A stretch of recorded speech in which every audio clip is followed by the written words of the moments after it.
It's my great pleasure to introduce Stuart Greenberg and Mark Stone to the show. Welcome to the show. Thank you, Steve. Nice to see you. Tell us a little bit about your firm. What type of practices does your firm get involved with? We handle cases involving people who have been seriously injured or who have lost loved ones through negligence of others. Like catastrophic cases and that sort of thing? Correct. You have 6 offices, don't you, in Florida? Where are they?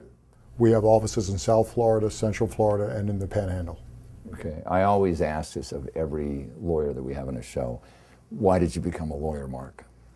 I became a lawyer. My father was a judge and was one of the youngest judges appointed by the governor at that time to become a juvenile court judge. So he made his mark in the law and had an older brother who went to law school, and I thought that that would be something that would be challenging and rewarding.